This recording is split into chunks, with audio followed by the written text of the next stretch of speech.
only by frozen memory.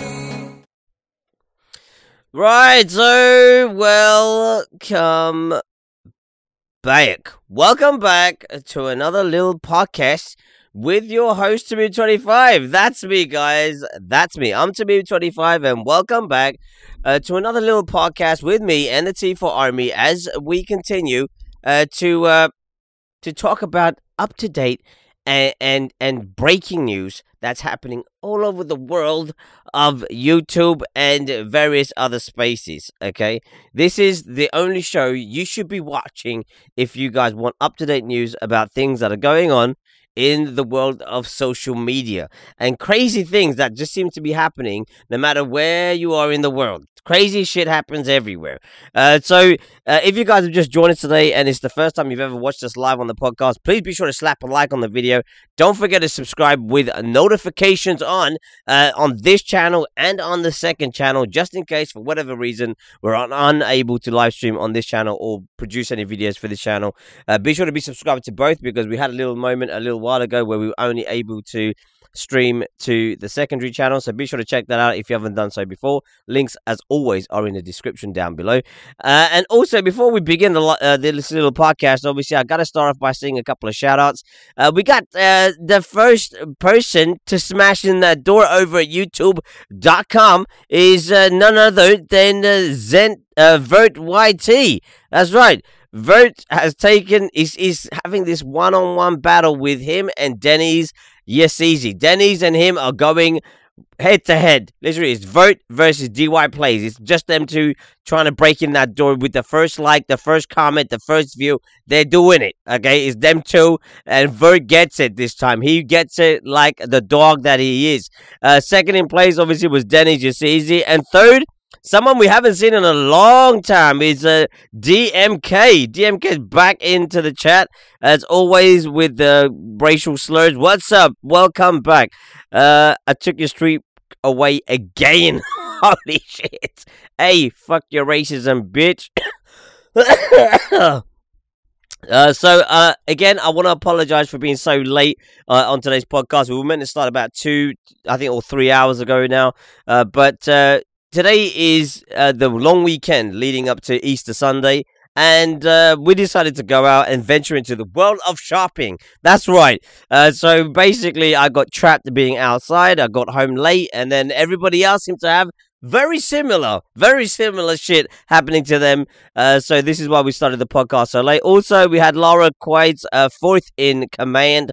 With she must be gunning. She must be the gunner. So you got Vert as the pilot. You got Denny's as a second pilot, and then you got DMK on one side with one gun, and Laura on the other side with another gun. That's the best way I can see this layout. So anyway, if you guys haven't checked this before on the podcast, be sure to check out the sponsored links as always. They're there. The sponsors are the only people who get to keep us above water. So obviously we can't start off without saying a massive shout out to Cinch Gaming, CD Keys, and obviously the infamous Razor.com for keeping us afloat while we're being unmonetized at YouTube headquarters. And not forgetting, last but not least, the merchandise. If you guys haven't ordered yourself some awesome merch, be sure to go check out the store. Links in the description as always. And also, if you're watching us live on YouTube, it's just there. If you're watching on a desktop, it's just there. Also, don't forget, if you want to check out the secondary channel, there's a little eye icon that pops up on the left-hand side of the screen, so be sure to click on that. That will take you straight to the secondary channel if you don't know what it is. And if you want to know what it is, it's the T4 Army. Simple and easy, not as complicated as Tamim25. That's right. Also, over at Twitch.tv, we've got the infamous G2A.com. Keeping it real, keeping it lit, keeping it live with those AAA titles for you people to be able to get involved with.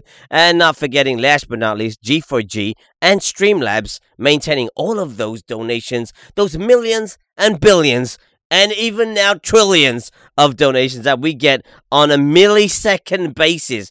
Before it was seconds, now it's milliseconds. That's right. We're going even faster with those donations. We can't keep up. We just can't keep up. Right. Without further ado, obviously, let's jump into the podcast. Before we begin, I gotta introduce the guests on today's show. Now, obviously, we got some new faces and we got some old faces. The new faces to the podcast is obviously Mr. Dennis Yassizi, not a regular guest on the show, but he was begging me. Otherwise, he said he was going to rape me. So basically, he begged me enough to get onto today's podcast. So I don't normally have this many guests on the podcast, but I thought, you know what? Everything's been haywire anyway, so why not? Yeah, Dennis Yassizi, welcome to today's podcast. How are you, dude? Okay, and not forgetting the infamous, the notorious, the downright transsexual child that she is, Tara K. Dick, everyone. What's up, Tara? How you doing? Tara's doing great, everybody. Tara's doing great. Hold on, actually, you can't hear what they're saying. Wait, hold on. Can you say that again, Tara? Sorry, because I didn't hear you. Wonderful. No one heard you. I'm doing wonderful. Wonderful. Right, and also Dennis Yassizi, everyone. What's up, Dennis? What's up? The child rapist. Welcome. So also we've got the infamous, the downright homophobic, Child molester. hockey playing little black dude that is none other than Exodus D. Welcome, Exodus. Welcome. Yo, how you doing, dude? Everybody, it's your boy. And last but not least, we've got the girl who's not really a girl. She's transsexual number 2, and that is obviously Crazy Hole 95. What's up, Crazy? Welcome to the podcast. Hey. So with that, before we start, obviously we got some awesome topics for you guys to get involved with today. Don't forget, we like to hear from whatever it is that you may be thinking about the different things that we might be talking about in today's podcast. Do not feel like you can't get involved. Of course you can. This is the channel for you people, okay? If you got an opinion on any of the stories that we talk about today, please drop it in the comment section. I'd love to voice whatever it is that you guys might be thinking. And before we begin, I didn't get a chance to shout out the guys over at twitch.tv. We got the electric skateboard doing his dirty work over at twitch.tv. Sean Mike 2, and obviously Tara K. Dick. Those 3 people are doing the genius work of making sure I have at least 3 concurrent viewers watching Twitch for the next 30 days. If you guys want to be part of those 3 trios, if you guys want to be part of that unique little group of people who are going to help me to become a bit better at Twitch, head over to twitch.tv, watch me through Twitch, and help be one of those top 3 people who help the channel get those 3 concurrent views every single day for the next 30 days. That's right. But let's jump straight into the first story. The first story is about hockey. Now, if you guys don't know about the playoffs for the ice hockey, we have an expert. We have an expert little person who knows all about it. He knows about it so much that he broke both his knees and went for surgery. That's how much he loves the sport. So we got Mr. Exodus D, who's going to talk to us a little bit about the playoffs that's coming up for the NHL. If you guys are interested in that, obviously listen in for it, because there's some playoffs that have already been set up for the matchup that's going to be coming, and there are also a lot that hasn't been finalized yet. So Exodus, I'm going to leave it to him to talk about this little thing. Before we move on to the next story, please stay tuned. I'm going to start off with the most boring topic I know, which is sports, and then we're going to move on to the more interesting stuff. So this is just a test to see if you can actually still watch this stream when it's super boring. I'm not aiming this at Lara or anything, but I'm just saying. Right, anyway, Exodus, take it away. Yo. Alright, so if you guys don't know, the NHL stands for the National Hockey League. It's a league consisting of teams from both the United States and about 7 away from Canada, aka Canada. And Canada! Everybody knows what the playoffs is. So basically, there's a Western Conference and an Eastern Conference, and then there's 8 players from each conference to go into 4 different rounds, and it's a best of 4 series. So first one to win 4 games. So it's a best of 6 series. First one to win 4 games goes on to the next round, and it goes the first 18, then it cuts down to 6, and then 4, 2, and then there's 2 left in the finals. And basically, there are a total of 6 teams out of 16 teams who are currently officially in the playoffs, which consists of the Vegas Golden Knights, the Nashville Predators, the Winnipeg Jets, the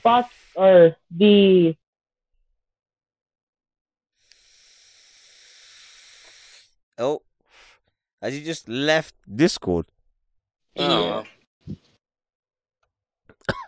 Okay, well, I'm sure it would. Wow, is hockey that boring that Discord kicked him out of the server? What the hell is that about? That's just It's that boring. Jesus Christ! Or did Tara use her mod powers and go like, kick him out, kick him out? Hold on, he's gonna come back. Is he gonna come back? I don't know if he's gonna. Is he gonna come? Is he coming back to finish off this little story, or are we gonna jump onto the next one? What the hell? Exodus is coming out. He's gonna come back in. Hopefully, we're having some technical difficulties with our United States of America citizens. We'll be back after this commercial break. I'm joking. We're not going to be back off this commercial break. We're waiting for him to come back. Let me just see if I told him this is going to be his thing. So obviously we've got the NHL playoff. This is the bracket predictions and teams to watch in 2018. Tara is glued to her screen right now. I can tell already. So the jockeying for playoff position continues in the NHL with the regular season coming to a conclusion April 8th. But it's not just the teams at the bottom of the playoff structure that are playing crucial games. Exodus, I'm happy to report, is back. He's well. He's not dead. And he's going to continue with the playoffs. Take it away, Exodus. Carry on for what you were saying. Sorry, dude. I don't exactly know where I cut off, but basically, all I was saying was it's pretty much the teams that make it into the playoffs go into different rounds, different teams each round, and then the final 2 teams play for the Stanley Cup, which is the trophy. And right now, the Pittsburgh Penguins, who are currently very close to a playoff spot, have won last year and the year before that, so they're trying to do a three-peat. And they do a three-peat, that would be the first time in, I believe, 30 or 40 years that somebody's done that.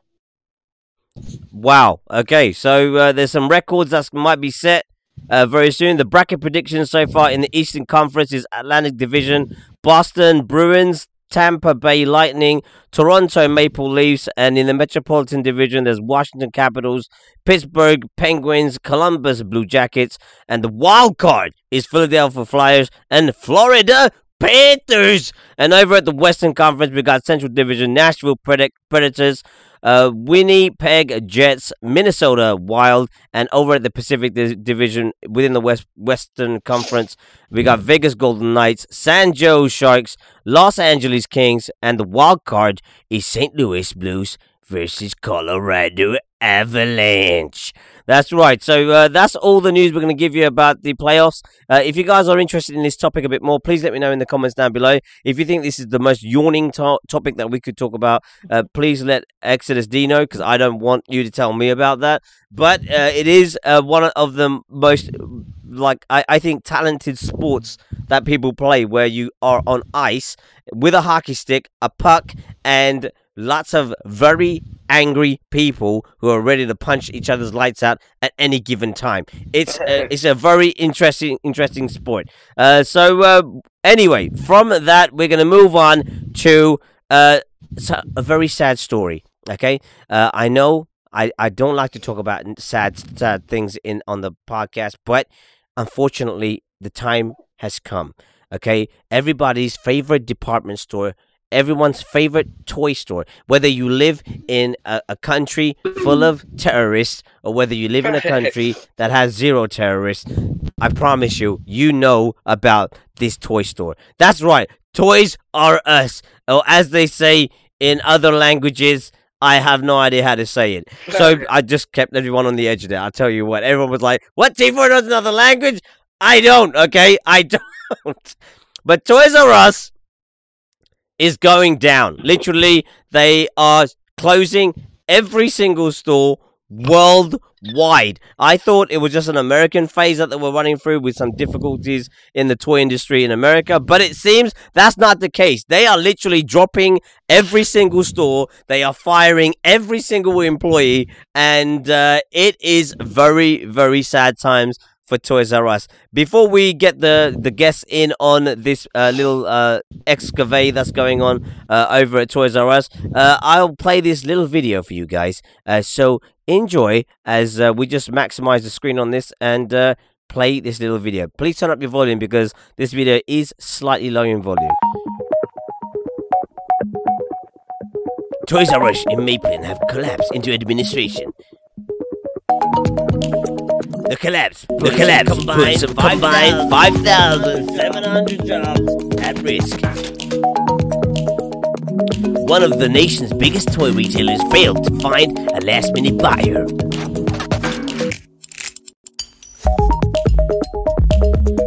Maplin also couldn't find a deal to rescue the company.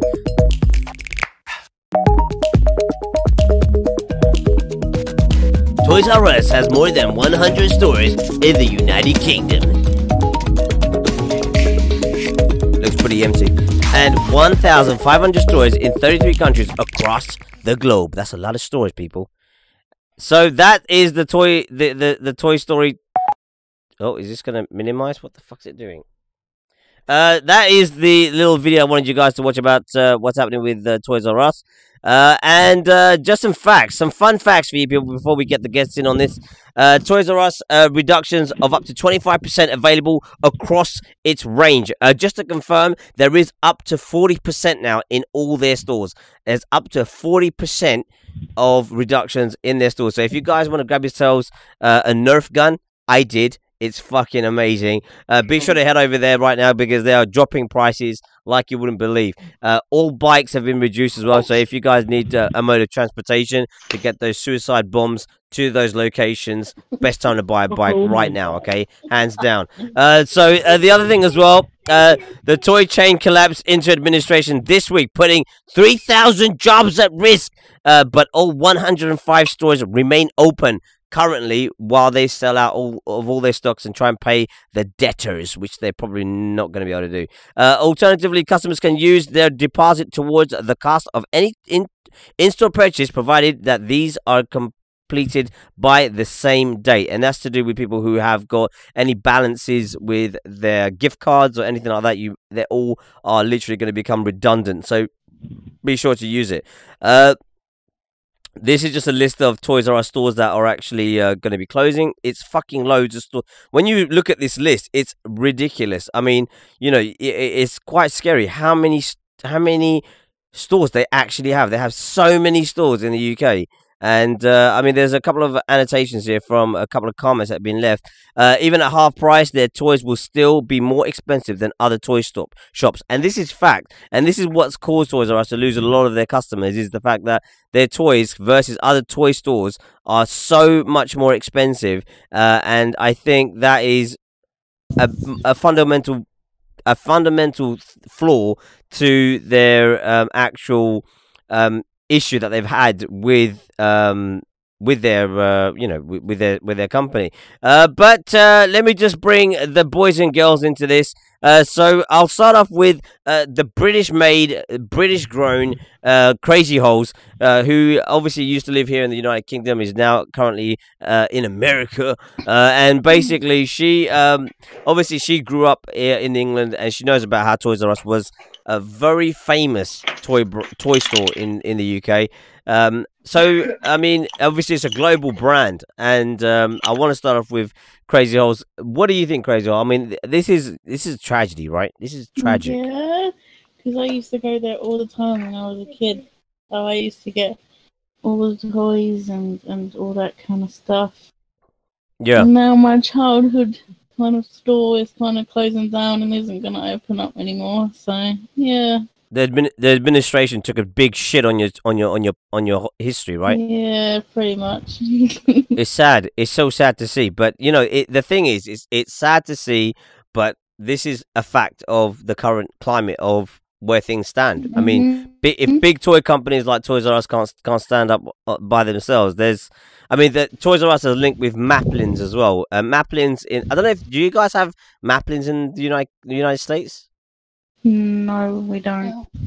I think that's a UK store only. Yeah. So Maplins, if you guys don't know, Maplins is an electronic store. So it's a store that sells a lot of electronic goods, like gadgets, a lot of PC components. So you can actually go to a Maplin store, buy different PC components, and build your own PC. For example, they sell everything from casing all the way through to motherboards and RAM and everything you'd need, power supplies and all that shit. So basically, even their Maplin stores are all closing down as well. So because they're a sister and brother company basically.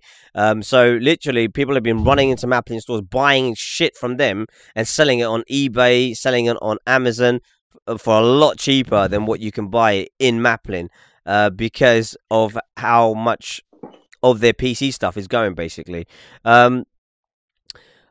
Also, let me bring Mr. Exodus. Is there anything you wanted to add to your little thing, Crazy Holes? Anything else you want to say? Well, obviously, the thing is, you know, a lot of people, obviously, like you said, are spending less time in shops, and you know, they're spending more time online, pretty much. Yeah, yeah. You hardly see life anymore because it's always in front of a computer screen. I mean, that's an interesting thing to say, because I guess in that respect is what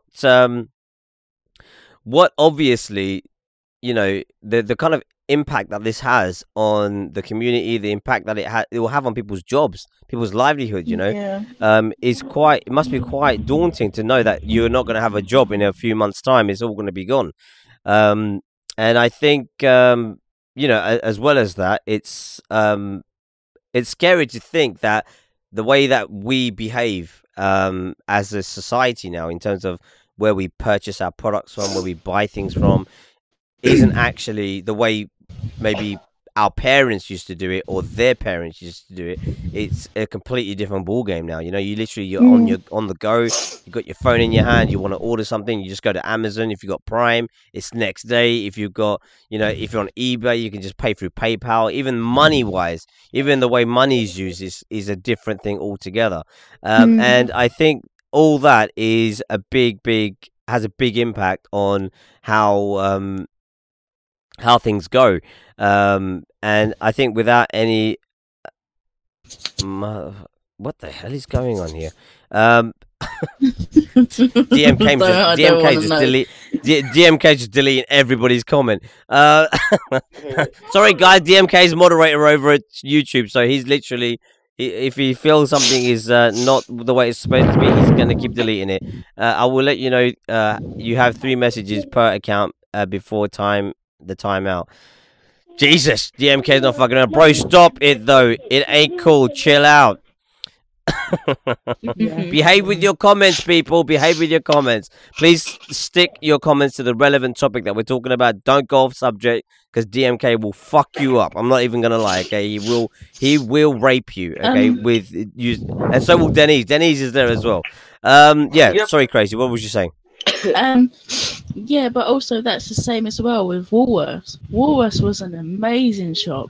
Woolworths was, I loved Woolworths, and the same with British Home Stores. Yeah, but I think a lot of these stores, they don't keep up to date with. They think that because they build a big brand, a big following, that people will just, you know, just buy into them straight away. But people have to change. You know, they have to realize that things are going to change, because otherwise they're not going to keep with what currently is happening with the markets and the way things are changing. I want to bring Exodus D into this, because Exodus is a bit younger than the rest of us. Obviously, Denny's is even younger than Exodus. But obviously, Exodus, when was the last time you paid a visit to a Toys R Us store in America? Honestly, like 5 or 6 years ago. 5 or 6 years ago. So you're the cause of goddamn Toys R Us going into administration. I can't believe it. So basic. I've had no reason to like buy shit from Toys R Us. Because I don't really. He had no reason. He had no reason. I can't believe it. He had no. You could have just gone there. You know, if you just go there, you might buy something like a deck of Yu-Gi-Oh cards or something, Pokemon deck. I don't know. You might just find something. You might find $20, and then you might buy something with it. I don't know. I used to go there once a week when I was a kid and get like a tech deck. Wow, so 6 to 7 years ago he visited a Toys R Us store. So Exodus, as it's been so long that you've been there, do you believe that Toys R Us going under is a surprise? Does it come as a surprise that that's happening? I mean, kind of in a way, because in my opinion, the last time I went, and now it's still at like 5 or 6 years ago, and that was like 4 or 5 years, or that was like 4 o'clock in the afternoon, and it was there was still only like 2 or 3 people in there, other than me. Yeah. So it was still pretty empty.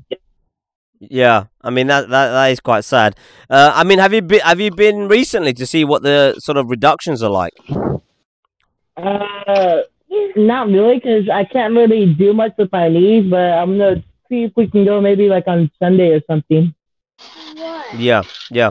Okay. I guess I'll bring the question over to Dennis Giassizi. Dennis, in Malta, is there a Toys R Us in Malta? I don't know. Fuck yeah, there's there's like one. If I have like 100 steps, there's gonna be a Toys R Us. Wow. So have you seen the store closing in Malta then? No. So the store in Malta is staying open. It's not closing down. Let me tell you the truth. I don't even. Okay, know. go on. I haven't even gone to a Toys R Us store for like 2 years now. I don't know. Wow. Okay, 3 years. Okay. When I So used to do you go, think there was like a play area with like Lego stuff, like oh shit, I don't know. Yeah. And I used to play. Wow. That, Wow, that's quite a long time ago. Yeah. I mean, the thing is, do you think that having, I mean, Toys R Us going in, I mean, you don't even know if it's closing in Malta then? I don't know. I heard about them closing, but yeah, I haven't heard about them closing in Malta, so yeah. Right, so the thing is, would it be a bit of a shock? Would it come as a surprise to you if you did find out that they were closing down the Toys R Us store? Would it be a surprise, or would you be like, well, it's about time? Yeah, I wouldn't be surprised because their fucking shit is expensive as hell. And I think that's, you know, that is a common topic that a lot of people say, is that Toys R Us's products, you get the same product in another store, even online, and it's like the price is miles apart. There's not even a comparison in the price, and it again, and I think it's because they have so many stores, so many staff, employees to take care of. But then I wonder, is it really because of the employees, or even because of the stores, or is it they're paying executives a lot of money, and that's where all the money is getting wasted? So all the little money that they're making back, they're using it to pay big directors and big executives, rather than investing their money back in their stores and keeping the products low in price, so then customers get value for money, and they can actually see that they're competitive in the marketplace. So I'm just wondering whether this could be a reason as to why Toys R Us has actually failed so miserably in the toy industry, which is so sad to see. I mean, I'm not joking. I'm actually quite sad to see. Like, one day I'm going to go to my local shopping mall, and there won't actually be a Toys R Us there. Like, it won't actually exist. The name, the brand, this building won't be there. You know, like, I mean, in 20 years' time, they wouldn't be like, no one would know about. Exactly. I mean, you could say, I mean, when Toys R Us actually finally closes, any kids that will be born after that time would never even know what Toys R Us is. It's shocking. I would tell, who knows Toys R Us? They say, what the fuck is Toys R Us? What the fuck, old man? Shut the fuck up and sit down. That's what they'll be saying, Denny's, okay? Get back in your fucking bed, you old fart. Get back in your bed. Right, last but not least, let's bring in Tara K in here. Tara is our oldest transsexual we have on the show. She's 10 years old, everyone. And basically, she's going to talk to us about her experiences with Toys R Us. So, Tara, what's the earliest you can remember going to a Toys R Us store? Goodness. What's your earliest memory of visiting a Toys R Us store? Your earliest memory? It was a long time ago. My aunt actually took me to my first visit because it was her favorite store. Yeah. So she took my sister and I, and she let us pick out whatever we wanted, and which was nice because we never really got much because we were not spoiled children. So, but I always thought it was expensive myself. Do you find that did you find your first visit like a magical visit? Did you feel like, oh wow, this is like, something like out of Home Alone, like the Hamley store that they visit in Home Alone? Was it that kind of experience? Was it more like, was it a different experience? Talk to us about that. I thought it was the first actual toy store I've ever seen, so I thought it was like an awesome place. Yeah. And do you remember what the kind of like rules were of the store? Was there any rules in the store? Was you allowed to play with everything? Well, with my aunt, we played with everything anyway. We didn't really listen to rules, so. Okay.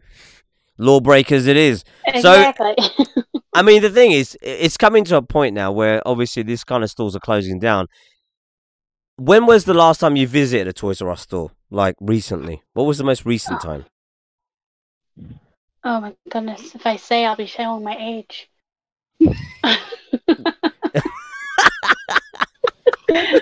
Well, okay, just count it in months. Was it a few months ago? Was it a few years ago? It was years ago. 300. Years ago. Years when she was like 3. Okay, so literally it was years ago. So basically, 18 years ago.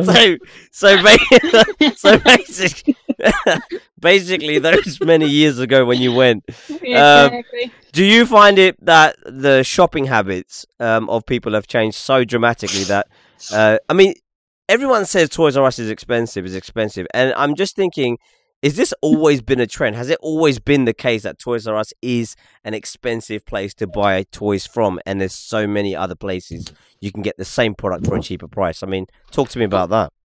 To me, I feel like when you shop at department stores like that, you're paying for a name. Right. Yeah. And where you can go to a different store and you could buy other toys for equal products, but when you go to department stores like that, you're paying for the name. And it's just like with other products like clothes or shoes, you're paying for that name.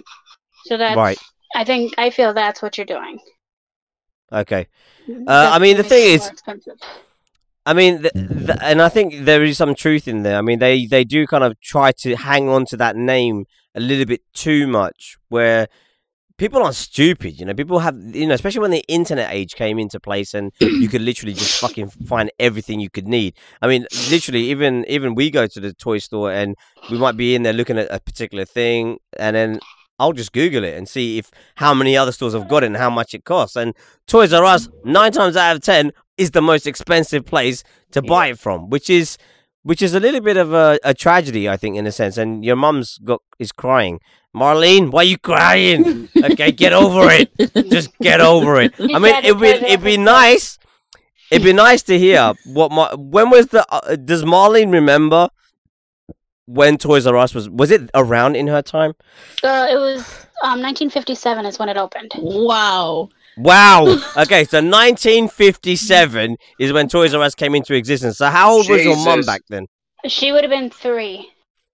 3 years old. She would have been 2. She would have been a cute little 3-year-old. Cute little. She would have been 2. A beautiful little 3-year-old, right? She just yelled at me. She would have been 2. I lied.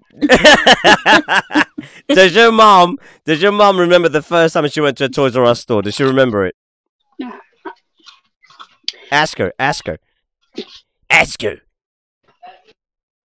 Mother, do you remember the first time you went to a Toys R Us store?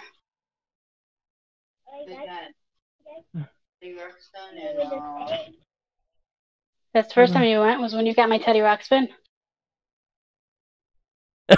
No, the first time she went was when she got my Teddy Ruxpin. I was Jesus Christ! I mean, she was a fully grown adult who were married and children. Jesus Christ! What the fuck, Marlene? What was you doing with your life? Exactly.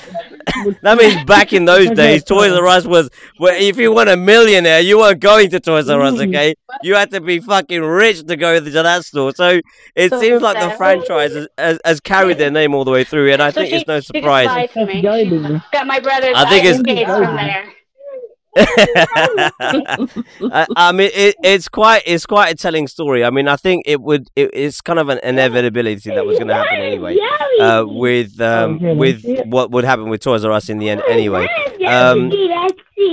Exodus, just do me a favor, mute your mic in between each conversation because your sister's just going off on one. So the thing is, I spent 2,000 racks on toys when I was 2 years old. That was a comment made by 21 Kelzo. Thank you very much for that comment. If you guys have any further sort of comments that you want to make about Toys R Us is closing down, please drop it in the comments down below. We'd love to hear from you because obviously you're the next people who we pass the conversation off to. So my question is, when was the last time you visited a Toys R Us store, and how much did you spend? And the thing is, are you surprised that this is happening to Toys R Us? Let us know down in the comments down below, in terms of how whether you do feel that was the case or not going to be the case with Toys R Us, and whether you're surprised that it even happened. Let us know in the comments down below, whether you're watching us live, whether you're watching the video after the podcast is finished. Please drop those comments down below. We'd love to hear from you, as always. And also, if you just join us on the live stream on this podcast, please be sure to slap a like on the video. Don't forget to subscribe with notifications on this channel and the second one, so that you don't miss out on future podcasts that we do. And if you want to be a guest on the podcast, please be sure to get over to discord.com, where you guys can actually request to be part of the guest lineup for the podcast. It's not exclusive to anybody. Anyone can actually join, just so long you're not an absolute asshole. So if you're an asshole, don't apply. Otherwise, you're more than welcome to join. Okay, 21 Kelzo says, I spent countless racks on cash on video games. And that's quite funny, him saying that, because video games was a massive thing back in the day for Toys R Us, and then it dropped off quite considerably when other bigger game stores like GameStop and like Games and various other gaming stores came into play, and other stores started selling. I mean, now supermarkets are selling video games cheaper than anyone else. So literally, like, GameStop is like, shit, what do we do? So I'm not surprised these companies are all going to start following one after another, exiting out. You know, I mean, we've got G2A.com, we got CD Keys. You just can't compete with these places. These places are fucking cheap. I mean, CD Keys literally will give you 10% off anything you're buying. Okay, and Tara is witness to how cheap that shit is over there. But we're gonna move on swiftly to the next story.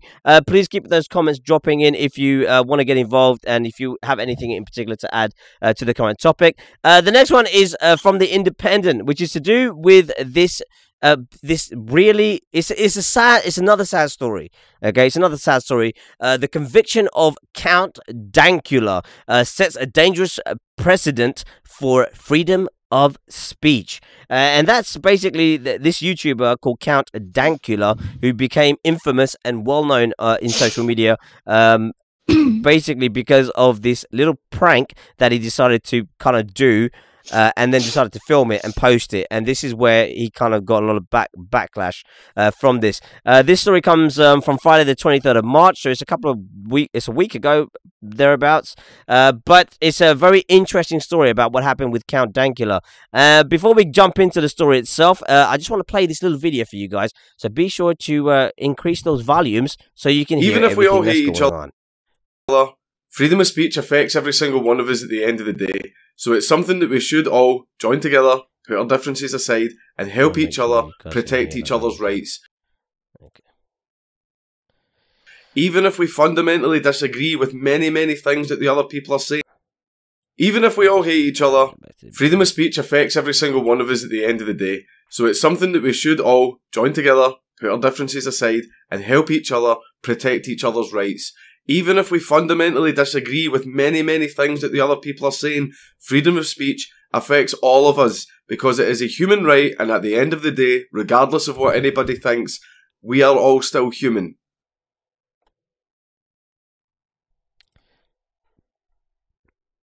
So, as you guys can see from the little story that you heard there, that's actually Count Dankula, who is a formidable hitman player. He loves to play hitman, and basically, it's a story about this little dog. It's a little pug that belongs to his girlfriend. And if you don't know the backstory of it, basically, he trained this little pug to do Nazi salutes and various other sort of what is it called? It's called what's the word I'm looking for? Everyone, say was it being was it what's the word? The word is like if you say shit about Jews. What is it again?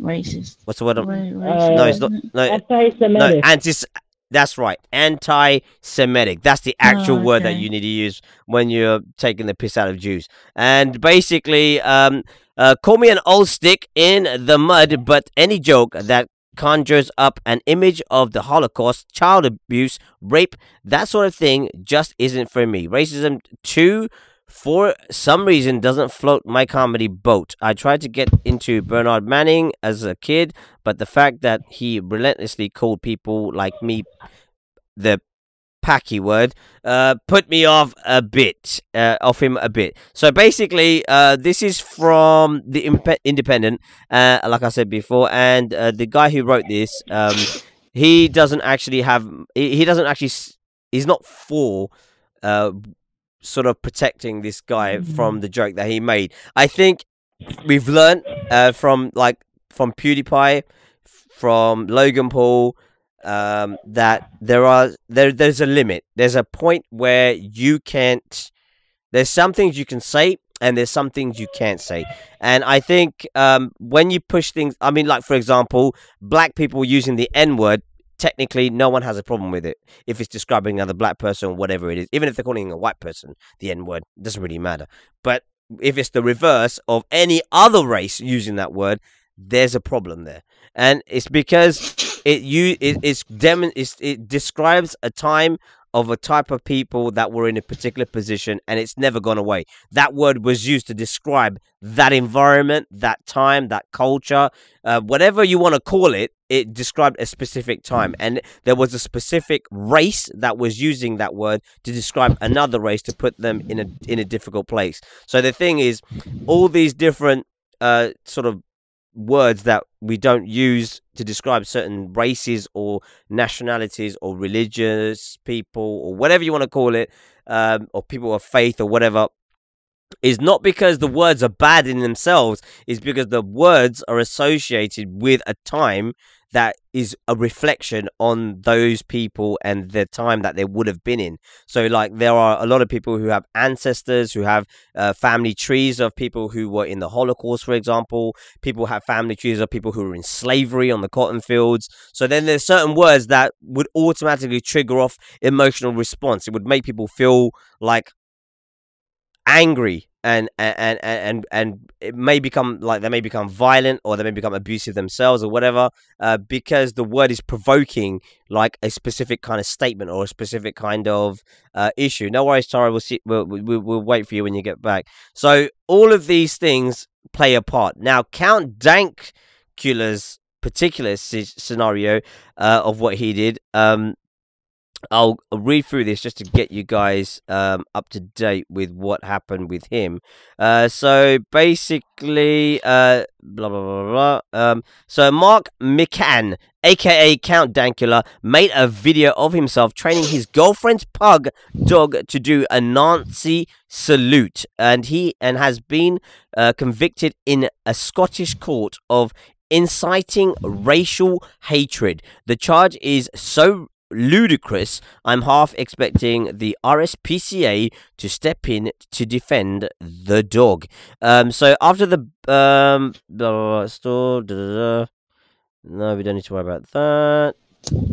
No, don't worry about that. And what the other thing is,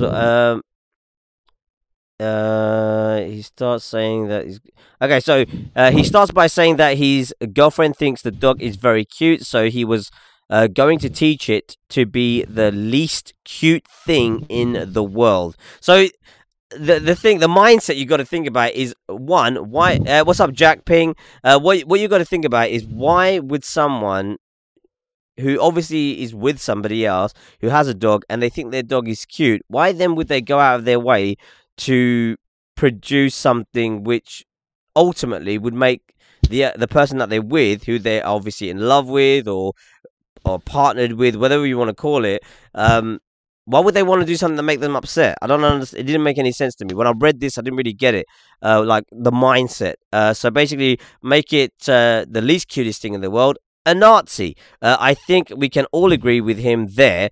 Nazis are among the least adorable people in the world. The very atheists of cute, I'd say.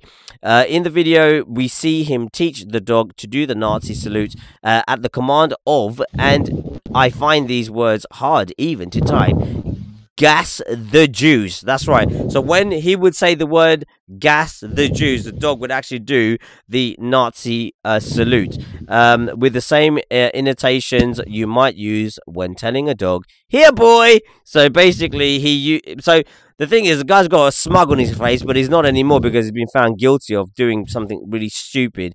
And really, I mean, this is where kind of everything lands. There's a lot of people's take on this. This is the cute little doggy that got turned into a Nazi, basically, and he did this while the girl was away. So the girl wasn't actually even there. She was away on a holiday or something, and basically this is what happened with her. She went away, and while she was away, he used the dog and turned him into a Nazi pug. I mean, you imagine this pug doing the Nazi salute is quite ridiculous, if you ask me. But obviously the question goes off to the people who are here, and I just want to start off by saying and asking obviously you guys at home, if you guys got any comments you want to drop in the chat alongside what's going on with this shit, please let me know in the comments down below. We'll make sure to read them out if your comments are relevant to the topic. But obviously I want to bring Mr. Dennis Yazizi into this. Dennis, being the youngest guy here, and obviously with the satire comedy that he seems to know I'm all about. Dennis, what is your take on? Is this an attack on freedom of speech? Do you think him being found guilty of teaching a dog how to do the Nazi salute is really that bad, or does he deserve what he got? Yeah, wait, 1 second. I actually don't know about this, like what happened, but what did he like get? What did he like punished? He hasn't been actually given a sentencing yet. He's just been convicted as being guilty. He's facing charges which could land him in prison for up to 5 years. Okay, yeah. I don't know if the Nazi thing is a joke, but for me that isn't a joke. Like what happened before about the Nazi and all that stuff, that isn't a fucking joke, okay? I don't like that. Yeah. I even like people saying the word Nazi because yeah, you know, basically. Well, I actually don't know a lot about this stuff, but I tried my best. So let me bring it this way, okay? Let me bring it this way. So the people saying things about making Nazi jokes or doing things to do with the Nazi and things that happened in the past, do you have the same sort of mindset when it comes to people using like Muslim terminology like Allahu Akbar or things like that to demonstrate like explosions happening, for example? Yeah. So do you have the same mindset? Do you feel the same way about both? Or do you think they're different? No, they're actually no, like one thing says like about a thing and the other says about another thing, but still they're like representing the same thing about something bad actually.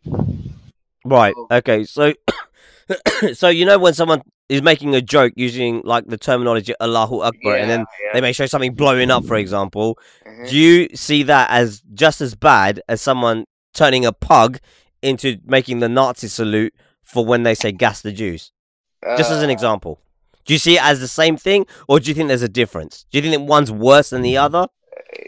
That it's not. I think it's. I laugh sometimes about it, but not that much. Like, yeah, but yeah, it's not kind of the same, but because the person tried to learn the pug, the salute thing. I don't know, and and he just said it like of the Allahu Akbar thing.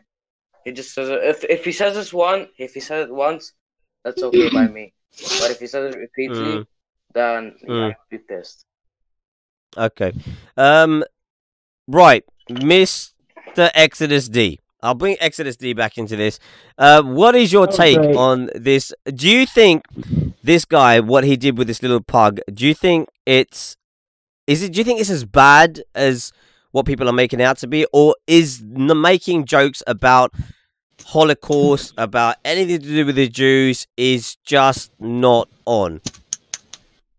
Just making jokes about that period of time in general is just not okay, because like so much fucking shit happened that one, fucked up the world, and two, can never be taken back and should not be made fun of for that fact. So he should get that thing. So do you think if he got put in prison for 5 years for teaching this dog how to do the Nazi salute as a joke, do you think that's a valid punishment? I mean, 5 years seems a little bit long. I'd go more like 3 years. So 3 years would be a justified sentence for what he done. Yeah. So you actually think there's a crime being committed? Anyway. So you actually feel that there's a crime being done here? Do you think there's something wrong that's actually happened?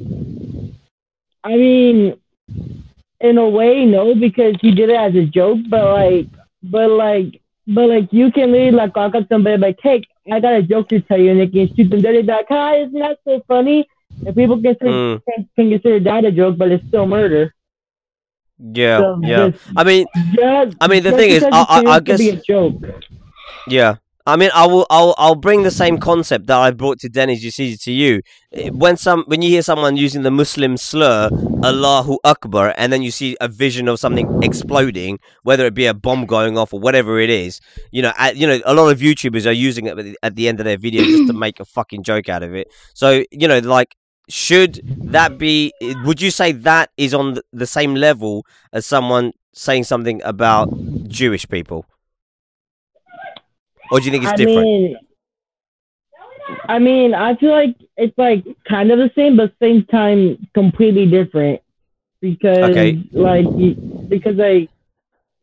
don't know how to explain it. Like it's just this whole situation where Count Dankula just completely just fucked with my mind for the fact that he did it. So like I can like barely think straight about anything right now.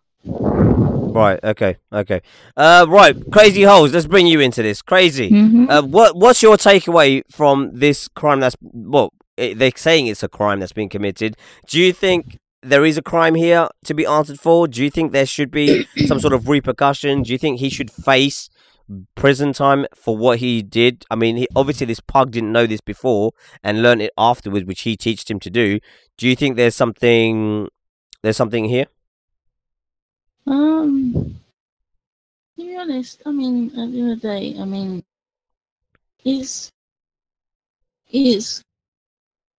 I mean, the prison sentence thing being 5 years, yeah, I'd say the same for it. Maybe say like 3 years. It's a joke that kind of went too far, to be honest. And, the dog was only doing what the owner was asking him to. So, it's one of those things. But no, personally, I think it's a joke that kind of took too far. And I was reading actually some of the comments on his video, and the actual Jewish community were actually laughing about it. The Jewish community on his actual video were laughing about it, but the non-Jewish community were like in uproar by saying, "Oh, racist this, racist that, blah blah blah." Right. Yeah. So do you think there's do you think there's an oversensitivity thing here with the whole, Jews can't take a joke kind of thing? Yeah, pretty much. Like, some people can't take a joke. They take things very seriously. Like, they can't see the jokey side. They only see the serious side. The serious side, right? Okay. Everybody has to go to jail because you did this or that. Yeah, but I mean, the thing is, him using a term like "gas the Jews" and then the dog does a Hitler salute. I mean, surely we've learnt this from PewDiePie just dressing up as a Nazi himself and putting his arm out. That, I mean, can we really blame someone for doing something like that? In the sense of, like, who made the costume? Who's providing the costume for people to be able to buy in order to be able to dress up to look like a Nazi soldier or to look like Hitler or to look like, who is actually providing that service so that people can actually take on these roles if they want to take on these roles? So are we really coming down on the right kind of people, would you say? Or do you think it's kind of like misguided and we're picking on people who generally aren't to be blamed? It's kind of like because of how society sees certain things that it makes it that bad. I'd say it's probably more so society. I mean, what you see is kind of what you get, really, pretty much. Whatever comes, people will take it, and if people take it the right way, they can take it the right way, and if people take it the wrong way, then that's their opinion. We can't change people's opinions, really. Yeah. No, and I think there's some positive things you can take from that. I mean, the thing is, I'm not sure. I mean, I'm kind of like in two minds about this. I don't know whether to take, because the thing is, sometimes I think to myself, when people use the term Allahu Akbar and then you see an image of something blowing up or whatever, I take offense to it to a certain degree because I know what the phrase means and I don't want it to be used for that interpretation. Even though you see these fucking idiots firing rocket launchers and then saying it as the launcher leaves, the rocket leaves the launcher.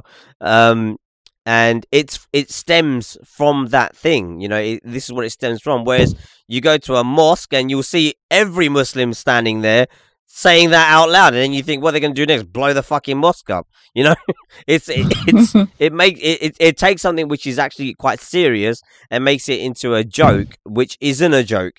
And I think it's the same kind of concept with this. This is where I kind of see it, is that it may be funny to those who can understand that kind of joking. Like, if you're doing it amongst friends that you know quite well, they know you are not a racist and so on and so forth. But for the rest of the world to see it, they might think, hold up, like, you can't say that. That's not right. And it goes back to what I was saying before. Like, a black person can use the N-word to describe another black person, but no one else can use that word, because if they do, they'll be deemed as being racist, because it's a word to describe a time, even though that time doesn't exist now. Or some people might say they still feel oppressed, but it's not actually like the cotton fields, and then you're not having, white supremacy saying to you, go and work back on the fields or whatever, and then using that term to describe the person of what they are and whatever. So it's not the same time, but in terms of the impact that it has the same impact, because it's to describe a person in that position. And I guess, using a term, I mean, if it was just he does the Nazi salute sign and then the dog copies him, it's a different thing. But he made the dog remember the term gas the Jews, and then the dog does the sign. So I'm just thinking from that perspective, it kind of it makes things a little bit more, for me, a bit more touchy-feely, because I think I don't know the guy personally. I don't know what his personal take is. He seems like a nice guy when you watch his videos and stuff, but you don't know what's happening inside. No one knows what's happening inside anybody. So you don't know what people's real intentions are like inside. And I think this is another kind of stepping stone in terms of understanding that tolerance is important, but at the same time, we've got to understand what people would tolerate.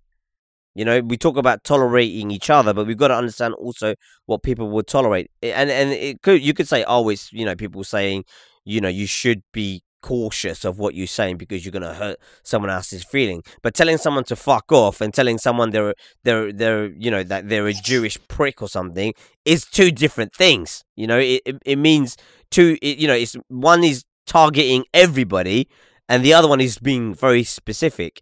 And I think this is where we have to kind of understand the difference between when something goes beyond being a joke. You know, like, you know, I might call Tara a tranny, even though she clearly isn't. But the thing is, I'm just saying that to kind of like draw less attention to the fact that she's a girl and she's on my stream, because guys just can't help the fact that they're like, oh my God, a girl's on the stream. So, you know, it's just little things like that I think that just make it, for me, it's like a very 50-50 fine line kind of walking, because being someone who is of a racial background and religious as well, which is two difficult things to deal with because people can attack you on two ends, it kind of make things a bit sore for me, in the sense I'm just thinking, you know, if they were using a different term, because I've said it before to other YouTubers who were with me before and they're no longer here because of certain things that they would say, that I would be like, no dude, you can't say shit like that. Whether you think it's right or wrong, I don't think it's right. But I guess I'll pass the question off to you guys. What do you guys think? Would you is it something that you guys have a particular opinion on?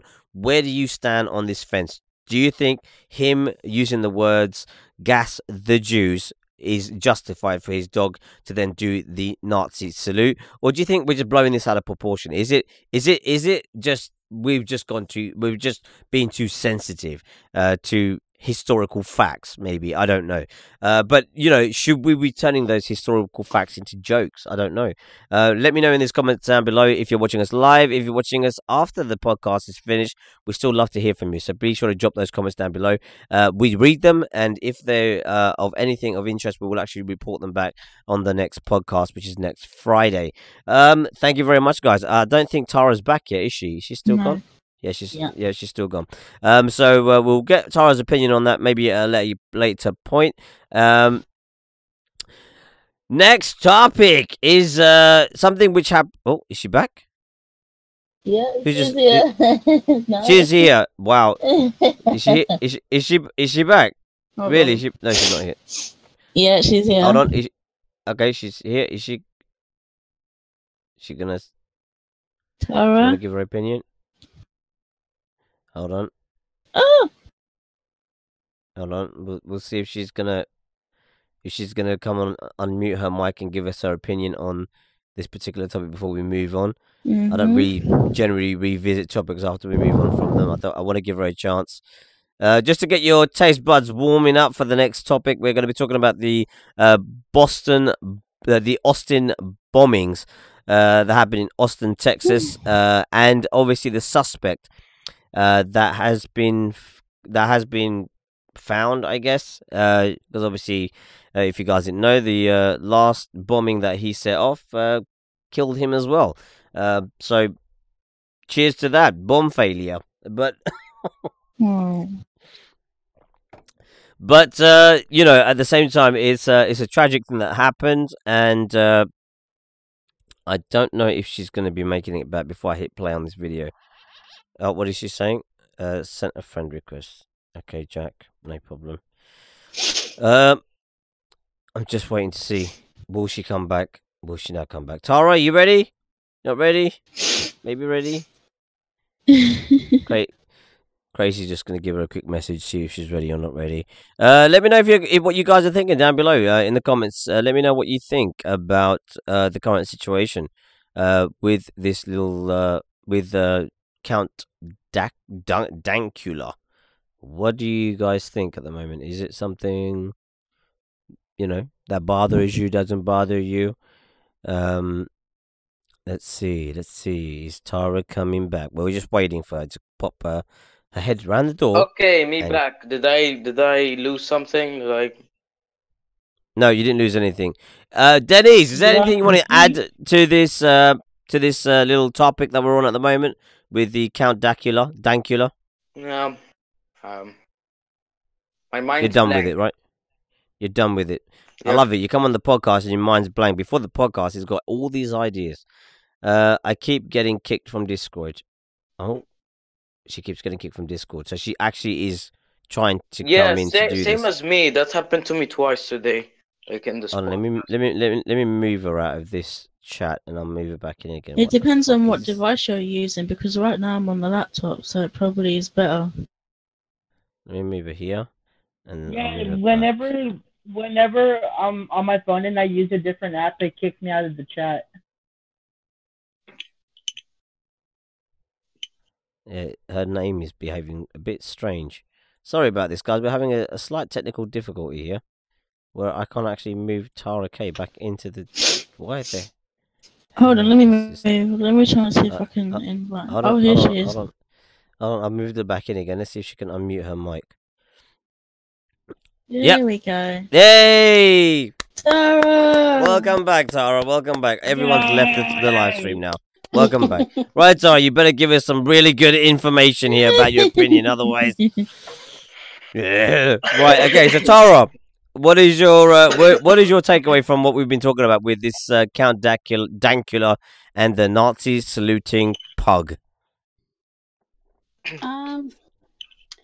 Yeah, I think it's wrong of him to teach the dog it, because to me anything to do with the Holocaust is a touchy thing. Yeah. Because I don't agree with anything that happened during that time. Obviously, I'm not that old. I wasn't around during that time. I'm old, but not that old. Are you sure? Debatable. We don't have a birth certificate. But, yeah. I myself don't agree with anything to do with any type of racial anything. So anything like that gets to me. Okay. So. Is it because it's describing a time of when these things would have been happening? Yeah, I believe so. I think it's just, I think it brings up like the way they would feel, like what they went through. Just so like an out of respect. Yeah. So like an out of respect, you wouldn't like joke about something which would be sensitive to some, maybe it's not sensitive to others, but that's not for you to know. Right. The way you would put yourself in terms of within society is that you wouldn't say certain things because you know it would cause offense to somebody, you know, and why go out your way to cause that intentional offense when you know you could just say fuck off rather than you're Jewish Illuminati mind control prick. Exactly. Right? Exactly. Right. So I think that was well worth waiting for. Thank you very much, Miss Tara K, for that. So we're going to move on from Mr. Count Dankula. If you guys got anything you want to add to that, please make sure to drop it down below. We'd be more than happy to read them out. DMK, please take it a little bit easy with the goddamn moderating because you're scaring a lot of people off the live stream. I understand some people are a bit racist, but it's not a problem. If they come to the stream and they watch the videos, the video count goes up in terms of watching people, and more people will come, and that way I don't limit how many people are watching my stream. It doesn't matter what they're saying because no one can see it. It all goes into administration, so please just take it a little bit easy, dude. Right, next topic is obviously about the Austin mob bombings, like I was saying before. There's a little video for me that I wanted to play for you guys before we talk about this any further. So please stay tuned for that. Turn up your mic if you want to hear what it's saying. I have no idea what it's saying, so yeah, this should be fun. Police say the suspect behind the wave of bombings in Austin, Texas has killed himself. The identity of the suspect as Mark Anthony Candid. Oh shit, that one passed well quick. Let me just rewind that. Hold on one second. That was super quick. Holy shit, that was. Okay, what the hell? Show me the controls. Show me the controls. Okay, I've lost control of my computer. Jesus. Okay, here we go. Is that muted? Oh, for God's sake. Okay, so, yep. And then, The identity of the suspect as Mark Anthony Condit, a 23-year-old man from, I don't even know how you say that. Fluggerville? I don't know how you say that. Fluggerville? I think you don't like say the P. P, yeah. Say the F. Or maybe you say the P and not say the F. I don't know. Let me know in the comments down below. Can I join you on Discord? You can't, not during the podcast, dude. You have to be a guest.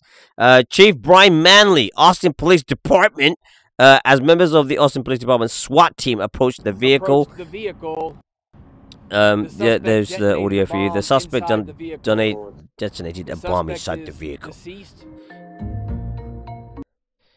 Police suspect the serial bomber was behind a series of explosions starting on the March 2nd. The first explosion killed 39-year-old Anthony Stephen House on March 2nd in Austin.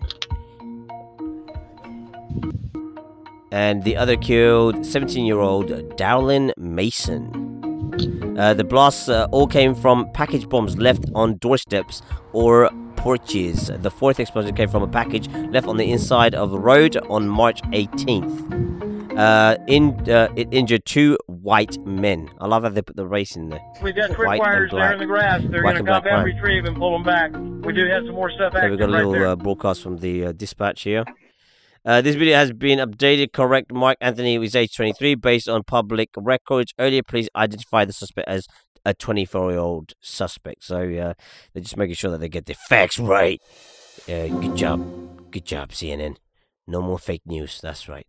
Okay, so that was the update from CNN, and then there was a shitload of other videos that came out after this, which I'm not going to play.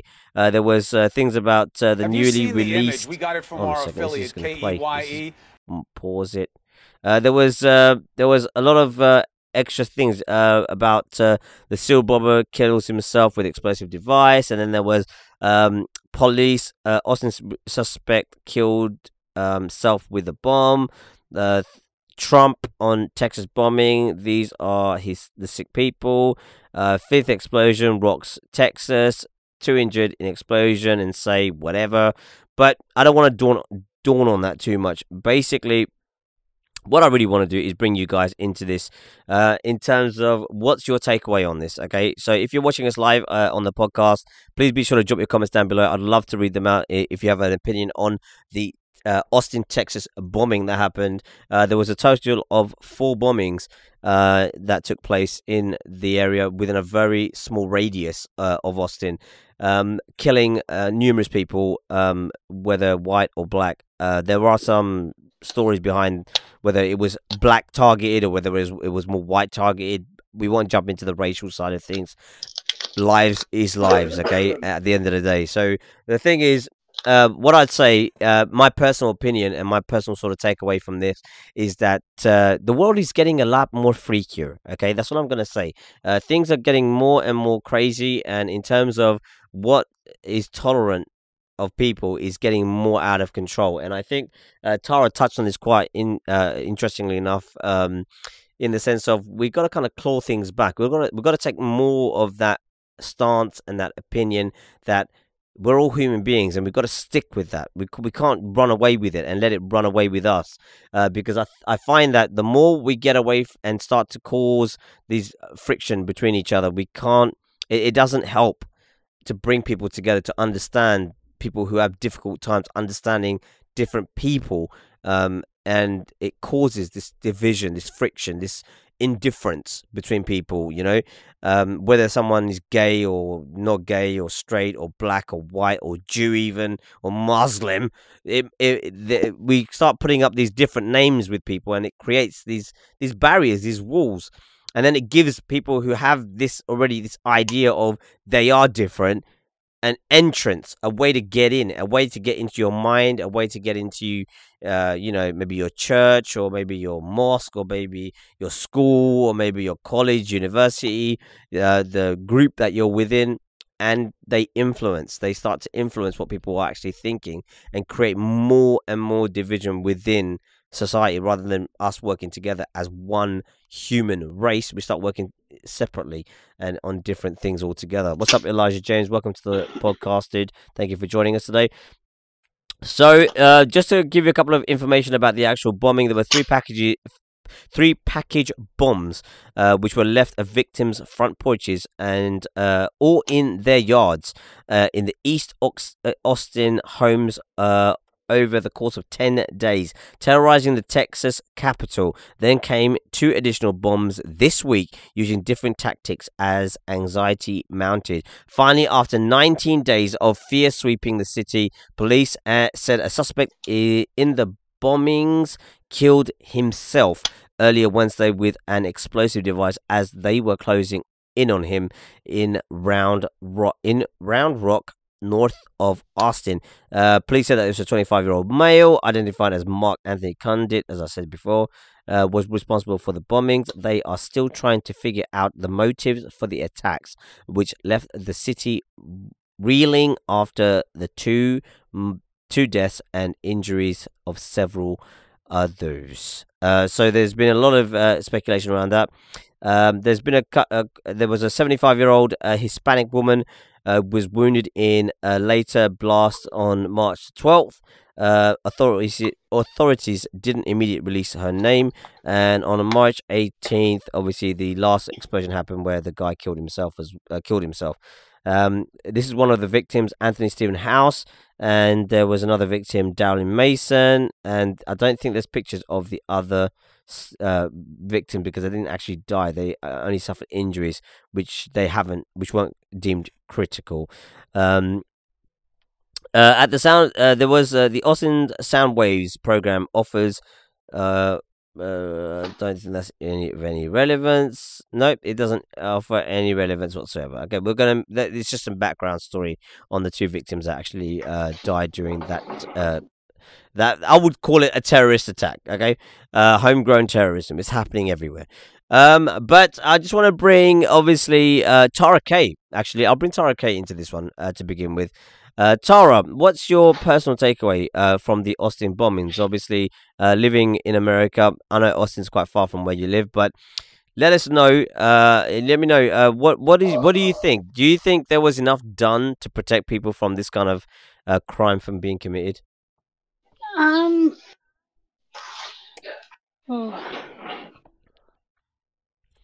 mean, the thing is, the way I would word it to you is that with the whole March for Our Lives happening, you know, people are seeking to ban weapons in America or restrict weapons in America. You know, people getting hold of things like fucking C4 and other types of explosives. Right. Is this kind of like just fueling the fire to kind of make these things become more concrete and change the minds of Americans, especially under the Constitution of the Second Amendment, to make them more sort of geared towards a society of a gun-free society? Well, it's like what we were talking about before, another one where the other podcast where we said if they take away guns, they're just going to come up with other weapons, which obviously bombs, or in this case, which it was. But they could have. I mean, gun reform doesn't actually stop terrorism from happening. Right. Terrorism still happens. You know, they make the weapons instead. You know, they don't have to buy C4. They just make the C4. You know. So yeah, sorry, carry on. Obviously, if they've seen a trend with like, obviously with most serial killers, there's a trend of what type of people, or like the alphabet killer, or this one was the name, or if they're the type of people or whatever. They see a trend. They can go and look for that type of person or the name that they're going by and do something to try to either find the people that have that name or whatever, to try to keep them safe or safer or something. But it didn't seem like they were really doing much of anything. Like, they're more concerned about other things than trying to. I mean, yeah, they stopped him now, but They could have stopped it earlier. That's what I'm. I mean, do you think it's? I mean, we're going to touch on this in a little while anyway. But do you think there's the racial division within America is still quite a prominent thing? Yeah, I don't think it's ever really going to. I don't think it's ever really going to end because there's just people just seem like I don't know. I think a lot of people just like I said before, people want something to complain about. They're gonna just keep it going, so they have something to complain about, and it's just I don't know. I just don't know why everybody innocent lives get caught in the crossfire, right? Yeah. I mean, it's a touchy subject. I know. I mean, the thing is, I hate bringing the idea of race into it, but we will touch on this in a short while as we move on to the March for Our Lives thing that we're going to talk about in a bit. But basically, it does seem to be that way. That if it's crime or something that's being committed on those that are ethnically not white, it seems to be. It seems to gain less traction. It seems to gain less national coverage, and there seems to be less work done around actually catching anybody or putting things in place to protect people who may become in danger of being a victim. Whereas if it was happening in sort of more the northern side of Texas, where there's more prominent white people, it might have been taken a completely different way. There might have been a more... And then the aspect of the fact that it was a white guy who was doing these crimes as well. And again, I don't like to touch on the race thing, the fact that the guy was white and the victims were black, because some of the victims weren't black. But there are some sayings that the victims that weren't black were actually... They were caught in crossfire by accident. You know, it wasn't actually targeting them. They just happened to be at the wrong place at the wrong time. So I guess my kind of question really is, there is some racial tension, but should there be more done to kind of bring this back down again? And what can be done? That's to you, Miss K. Difficult question. Yeah, there always can be more that can be. There always can be more that can be done, but sorry, but I just lost my train of thought. Tara's mind's gone blank. I'm asking her too many questions. We'll come back to you, Tara. We'll come back to you. Right, we'll bring Exodus D into this. Exodus, tell me, what do you think about this Austin, Texas bombing? What's your takeaway from it?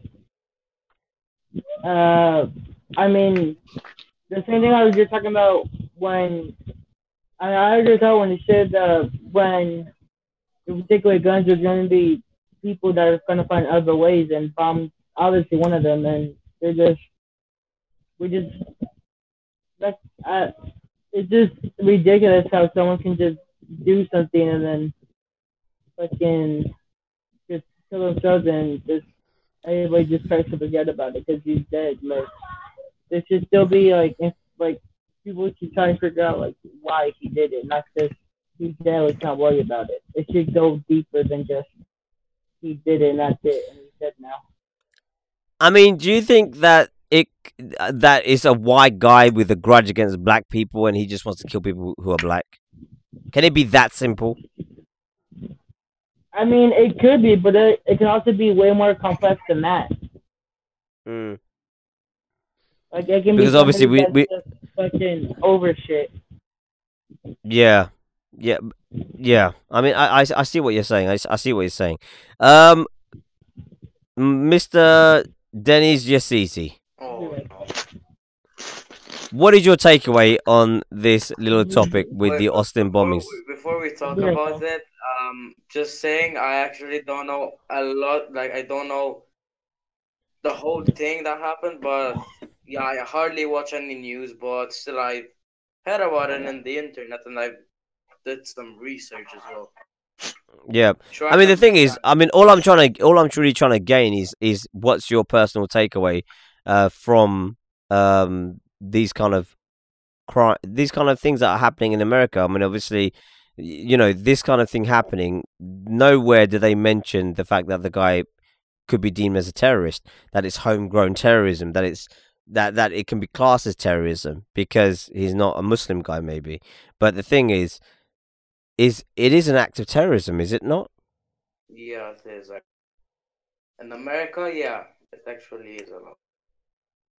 Because you're not gonna have Osama bin Laden coming to blow your country up anymore because you got people there doing it already who have problems with each other. You know, whether Like it be a racial problem, whether it be a religious problem. Like the people that Yeah, see something that's already happened and that's actually bad, they repeat it, and that's the bad. Yeah. How many? I mean, the thing is, how many times did he did he did like 4 times, 3? Well, in total it was 5. Yeah, in total there was 5 explosions, and one of them was him being in in a vehicle as he self detonated it with him in it.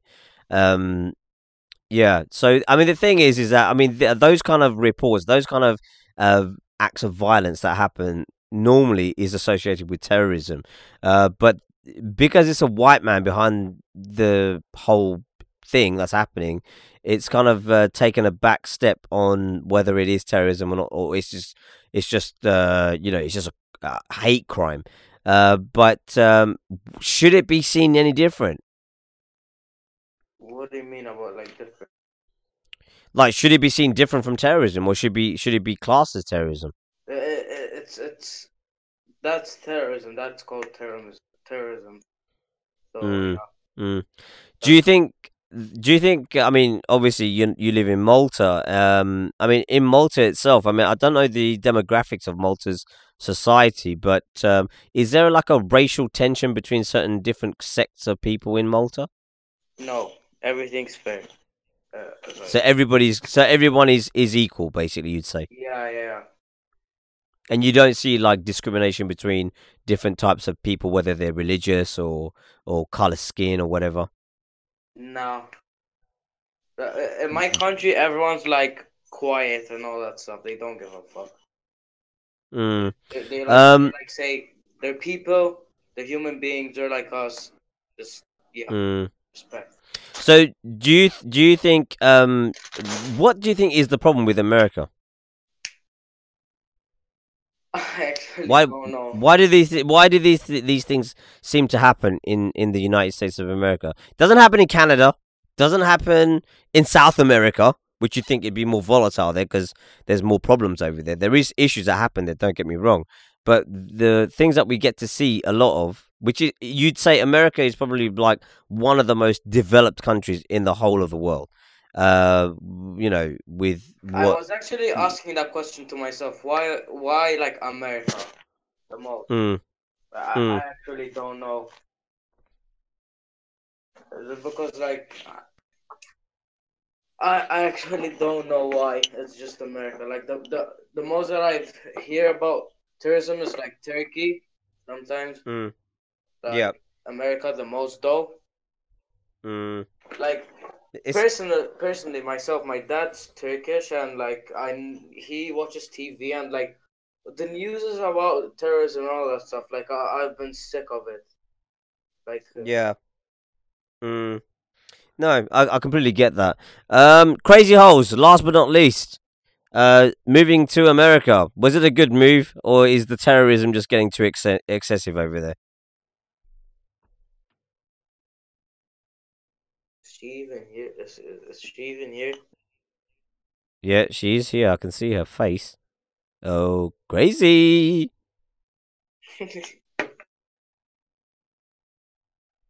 she's not muted.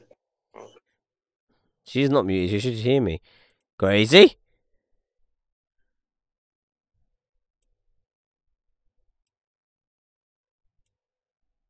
Yeah. Oh, she just left and she came back. Crazy. Jesus. Nope. We got. Okay, we seem to be having some technical problems with Crazy. Oh my god, it's almost 2 a.m. over here. Yeah, for me it's almost 1 a.m. 10 minutes more. And we're not even through the podcast yet. We're going to go for another half an hour, then we're getting off. We've done an hour and a half, and we're meant to stop now. But we're going to have to move on from this story and get over to. We're going to have to cut this short today, guys. And this is going to be the last and final story that we're going to do today. And it's about something a little bit different. We're gonna go up a level. We're not gonna stick to this shit. We're gonna talk about Logan Paul. That's right. So Mr. Logan Paul is decided to join Twitch. That's right. He's headed over to the Twitch family over at twitch.tv, and the Twitch's biggest streamers come to terms with Logan Paul's arrival on the platform. This was released on March the 19th of 2018, which is when Logan decided that he was going to join the infamous Twitch.tv. And it starts off with this: YouTube's most notorious creator, Logan Paul, is jumping on the Fortnite bandwagon, and Twitch's biggest streamers aren't holding back on their thoughts. Paul announced yesterday he was joining Twitch, gaming more than 100,000 followers before his first stream. Imagine having that kind of following. Jesus Christ. Currently, Logan Paul is sitting at over 250,000 followers, and he hasn't actually done a stream yet. That is fucking ridiculous.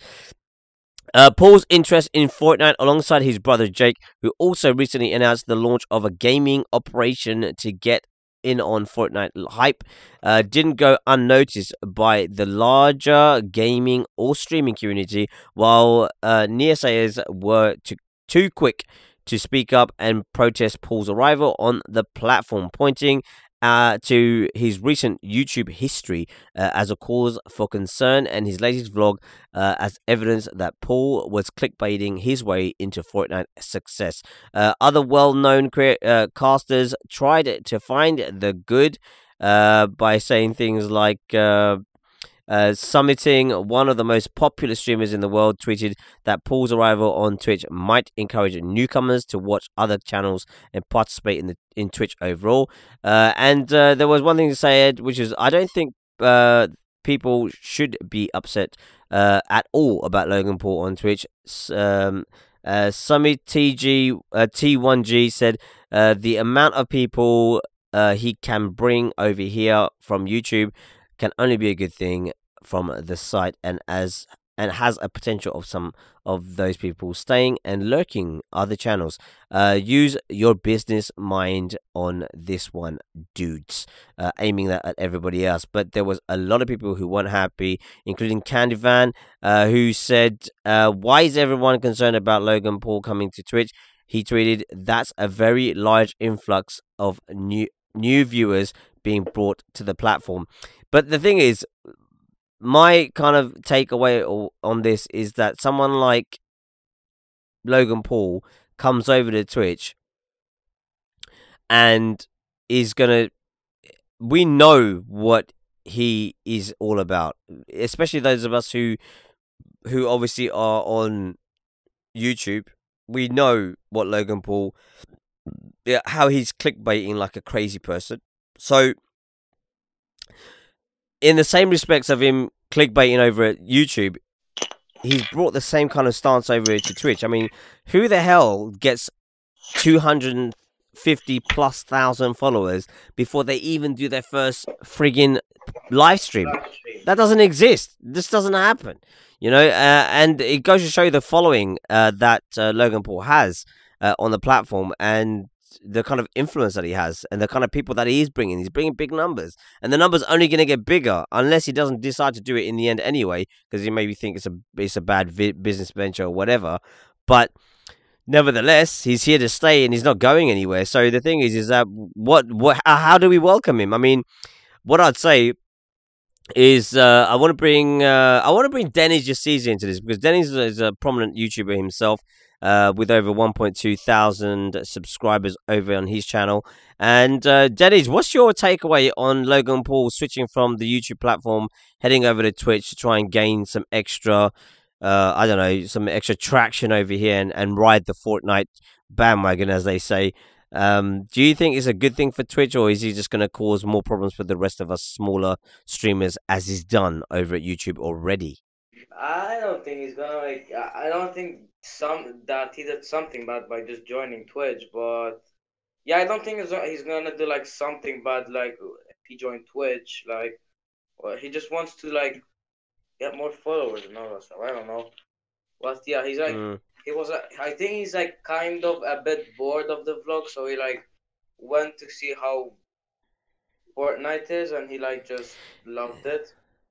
Yeah, but do you think it's because of the news that came out with Ninja Blevin, obviously Tyler Ninja Blevin, who has concurred 688,000 concurrent viewers on the record-breaking live stream, which then now has been replaced by another prominent streamer over at Twitch.tv called L Rubius OMG, who did 1.1 million. I mean, do you think these kind of numbers? Do you think these kind of numbers are kind of attractive to Logan Paul? Because obviously, Ninja has been quoted to be earning over or around $500,000 from Twitch subscribers alone on a monthly basis. That is a ridiculous number of money. Am I right in thinking that? Yeah, that's I don't know. Like, I consider Logan Paul as like he clickbaits. He just does it for the money, for me, and for the viewers. But, yeah. I didn't expect Logan to play Fortnite or begin like a Twitch channel. I haven't even think about him doing that. Like, I mean, if we take into consideration Twitch and YouTube, they're not the same platform. They are different. On Twitch, you can earn more money, like more and more. No, but not only that. I'm talking in the sense of the type of the type of people that actually watch Fortnite and like that watch Fortnite gameplay full stop on Twitch versus YouTube. There's two different types of audience. They're not the same audience. You get the Twitch viewers in general and the streamers are people who are dedicated to the game over sort of being more bling about their lifestyle, which is what I find YouTube is more prominent with. It kind of promotes the flashy lifestyle and what have you, whereas Twitch kind of promotes a very simplistic. I'm a nobody still, but I've got like 1 million followers on Twitch, for example.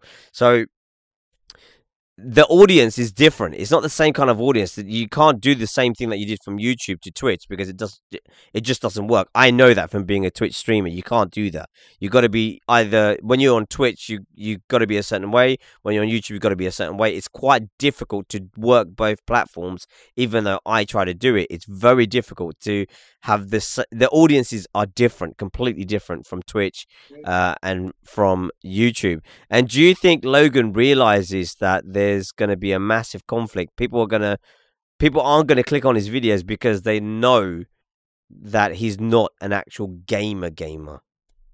Yeah, I think that's gonna happen. Yeah, because I don't see Logan as him gaming, and I don't think people will like his platform is like based on his life only, not like gaming. Like his fans don't like gaming that much. I think that's a problem with his fans as well. Like they only follow him on Twitter because they like him. Like I know he's gonna get the like fuck all like views or other stuff like money, but still, I think he doesn't do it for the fun. He just does it for the views or the money.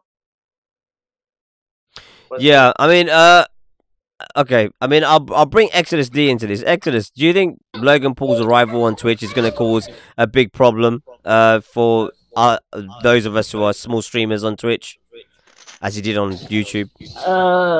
I think so. Oh, am I sounding okay? I just switched headphones. Yeah. No, you sound even clearer than you did a minute ago. Oh, okay, cool. Anyways, I think, in my opinion, I think he's just doing it because he sees how much money Ninja's making and how much money he can make off of donations. I think he's just looking for more views and more just money in general. So I think that I mean, in the end, it probably will end up being the big problem for small YouTubers because he just one day just shows up with his fucking YouTube following, and then he just starts like without even trying gets more followers than any of the small like channels have. So I think I mean, he's gonna get in trouble. I mean, you yourself, would you call yourself a YouTube viewer or a Twitch viewer? I mean, I differ depending on who I'm watching. Like, if I'm watching you, for the most part, I'll do like half and half. So I'll do like some streams on YouTube, some on Twitch. But for most other streamers, I prefer Twitch.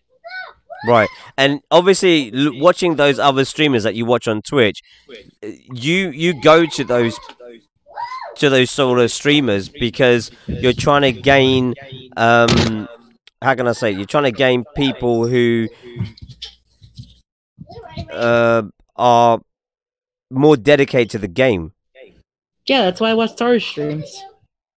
So, do you think that you, as an audience, you are different when you watch someone on YouTube versus when you watch someone on Twitch? I do actually. Because I think Twitch is more like for like people that are trying to be like competitive, and YouTube's just more for people that are trying to be funny and show off their money. Right. Okay. And that's a fair comment. Thank you for that, Exodus. Right, Tara K, what do you think? What is your takeaway on this little topic with Logan Paul? I just think that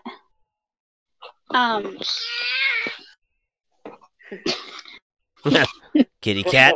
The cat wanted to talk. I just feel. We heard you loud and clear, Kitty. Heard you loud and clear. You don't like it. We got you. You don't like it. I just think that his fans that followed him over right now, even though he didn't post any live streams or whatever, aren't really. They may or they may not stay because Twitch is mainly like gaming and whatever, and I don't think they're gonna like that because they like him being the idiot that he is and doing the stupid stuff that he does. Yeah. So do you think, like, your personal opinion on this, do you think that there is a difference between people who watch content on Twitch and watch content on YouTube? Yeah, definitely. So it's a different audience. So yeah. Someone like Logan Paul, his appeal isn't the fact that he's good at games. Yeah, his appeal is more for YouTube instead of Twitch. Yeah. No, that's very interesting because I was thinking about this a little while ago, and I think it is true because even me, I stream even this podcast on Twitch and on YouTube, and to get new Twitch viewers is a lot harder than it is to get new subscribers on YouTube, to be honest with you, and views, to be honest, on the actual video itself. So I definitely see a definite massive difference between what people are like on YouTube and what audiences are like on Twitch. Crazy Holes, are you back with us now? I can't hear her. I don't know if she's trying to. I can't. Can someone just message her in the chat just to get her know? I can hear an echo though. Echo, yeah, the echo is coming from Exodus's phone or whatever he's using. Oh, okay. It's coming from Exodus. Yeah. Can someone just type in the chat just to get Crazy Holes to know that we can't actually hear anything she's saying, just in case she's not aware of what's going on. Right, we're gonna move swiftly on to Tyler Ninja Blevin. If you don't know who this guy is, we just spoke about him 2 seconds ago. He is the brand new face of Twitch.tv, and basically this 26-year-old makes over $500,000 a month playing video games. That's right, he's doing the same thing that PewDiePie did, but the only difference is this motherfucker's doing it over at Twitch.tv. That's right, he's riding that Fortnite bandwagon and literally managed to get Drake to play Fortnite with him, and that turned into a legendary stream. He smashed Dr. Disrespect's last stream, which was 388,000 concurrent viewers, with his own record-breaking 688,000 concurrent viewers. Obviously, there's some extra numbers on the end. It's not exactly the same, but literally, I was blown away by what he was able to do with literally just having Drake with him in one live stream. We have a little video to play for you about this particular thing that went on. I'm going to play this for you right now. I know we're running over on the podcast, but we're just going to go for a minute. For another half an hour, and then we'll be calling it a day on the podcast. But just we'll run till we can run, and then we'll have to end it where we have to end it. So this is what he was interviewed on. This was on CNBC. Well, I see. How many straps you got? I got 9.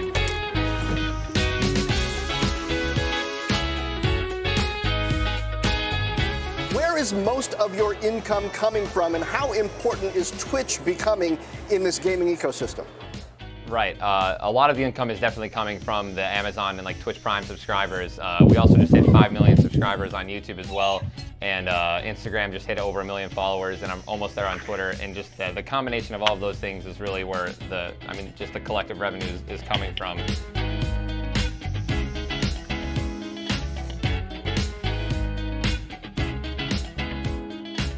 I maintained my job that I was working at Noodles & Company, and I stayed in college while I was doing all of these things. I continued to do well in school and focus on like the future of my life, as well as working on streaming and competing in Halo. All the kids out there, like, you can't just drop everything and focus on playing video games for a living. It's also becoming a very competitive career choice right now, and you want to make sure that you're securing your future and putting in the extra time to try to make this happen as well. So that was the little video on Tyler Blevin and his amazing gifts when it comes to playing Fortnite over at Twitch.tv. So let me just go back one topic because it's jumped forward to the next topic. Stupid goddamn CNBC. Annoying. Go back one. Go back. Go back.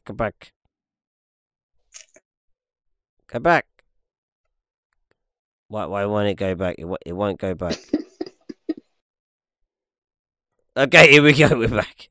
We're back with the story.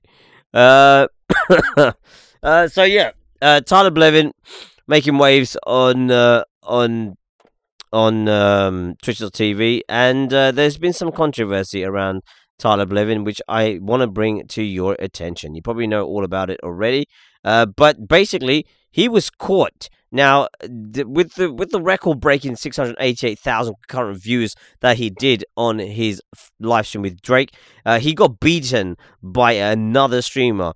The other streamer's name is... Where the hell is he? What's his name? His name is... El Rubios OMG. He's a Spanish YouTuber who actually did a full there it is. He did a full 1.1, I think it's done more than that now, but 1.129 million concurrent viewers. He literally smashed what Tyler Ninja Blevin was able to do on his live stream with Drake, and he did it without anyone being there. He did it just by himself, being the awesome dude that he is. Obviously, I cannot understand a word of his actual because he speaks Spanish. Obviously, I don't understand everything he's saying. But this was I think this was the moment when he actually did the. Let me just double check this. I don't know if this is actually his whole video. He's speaking Spanish right now, but I don't know. Let's just cut forward a little bit, and I think this was the actual one where he did do. I don't know. I'm just fast forwarding here just to double check whether we're on the right video or not. I think this might be the wrong video. I'm not sure. Yeah, but this is just an idea of what he does. He gameplays as well. And he got an estimated 1.1 million views, beating Mr. Tyler Ninja Blevin on his little record-breaking scenario. The only thing is that Ninja even though he's becoming like the face of YouTube, face of Twitch, has already had a little slip up on his live stream where he used the N-word to describe another streamer. Not to describe another streamer. He was rapping.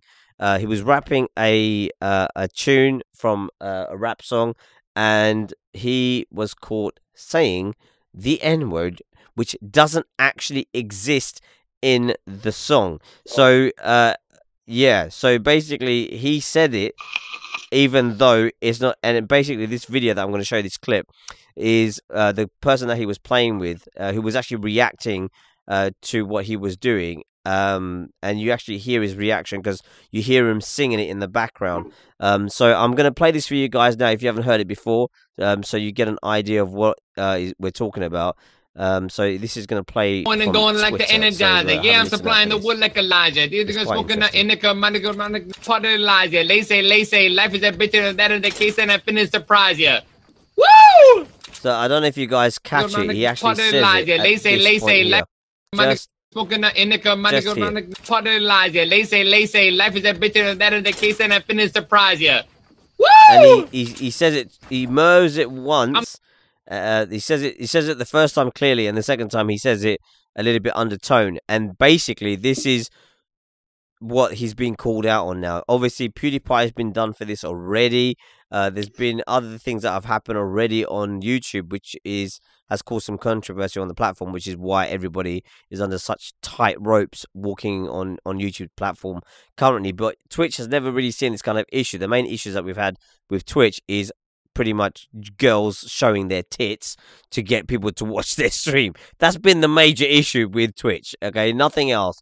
Where Twitchers have had to change their terms of use so that people can't dress inappropriately on live stream and have like a massive screen of them showing how big their tits are compared to what the game size of what they're playing is, which is normally like this tiny. It's like the opposite of what you're watching right now, basically. So this is what he's been called out on. It was this little slur that he said, and what I really want to get from you guys is whether Ninja's apology is justified in terms of what he actually said, and whether there should be bigger repercussions for what he did say on his stream. Now, obviously, I want to bring Miss Tara K into this because Tara obviously has a pretty big opinion when it comes to people using things like racial slurs and stuff within within society as a general. So Tara, what's your personal takeaway from Ninja using, I mean, being such a big face on Twitch, getting over $500,000 a month from subscriptions alone? What's your takeaway on him? I mean, he was singing a song which didn't actually contain that word in the lyrics, so it's something he added to the song on his own merit. And do you think there should be some sort of repercussion for what he did? Do you think apology is good enough? No, I honestly couldn't understand a word he was singing. So, yep. But it's called rap. Well, I know what rap is. My goodness, but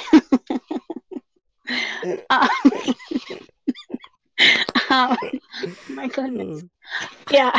Sorry. Oh, she's taking the piss. Sorry, she does know what rap is. She does. She's not that old. 10-year-old. Okay, remember. Oh my god.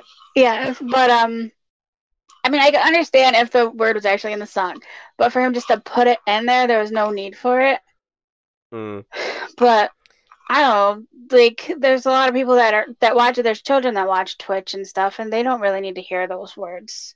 Which they hear worse words on certain games. You know, games that we play. Which I had the volume down, so I don't have to hear those words. Because, I'm on 10. GTA. I mean, the thing is, do you think that using those kind of words within a stream is such a big issue? Is it because it's a white guy saying it? That's basically the question, really. Well, I would think so, because if, like you said earlier, if it was a black guy saying it to another black guy, it wouldn't be a big deal. But if another black guy heard the white guy saying it, they would take it as a racial slur. So yeah, that's the whole deal of it. And I guess Ninja, he's the kind of position that he's in now. He's a bit like what PewDiePie is in when he's on YouTube, because obviously PewDiePie being the biggest name on YouTube at the moment, he's kind of got that kind of status on Twitch, and having that kind of level of responsibility kind of puts him in a predicament where he kind of needs to be aware that his opinion, his own way of doing something has got a big impact on what is going on the platform. Am I right in thinking that? Or yeah, so he should take note of what he's saying, right? Right, I would agree. But what would you say would be a punishment for something like that? Because Twitch isn't like YouTube; it's slightly different. Right. Twitch is more business orientated than YouTube is, I would say, in that respect. I mean, he's stating he has put out an apology for what he did, and it's just whether the apology is good enough. And I have it here to play for you guys to listen to in a minute. But I just want to get your takeaway on whether an apology is sufficient to kind of wipe this under the sun, under the carpet, really. Well, I could see if it was like if it only happened the one time, then maybe an apology would be okay. But if it happens multiple times, so maybe like a fine or something. That's interesting. Right, Dennis Usizi, what do you think about Ninja swearing and not swearing, using the N-word while doing a rap, but the N-word doesn't actually exist within that song? Well, I find that really offensive, although I'm not black. But as Tara said, I think that's the first time him saying the N-word, right?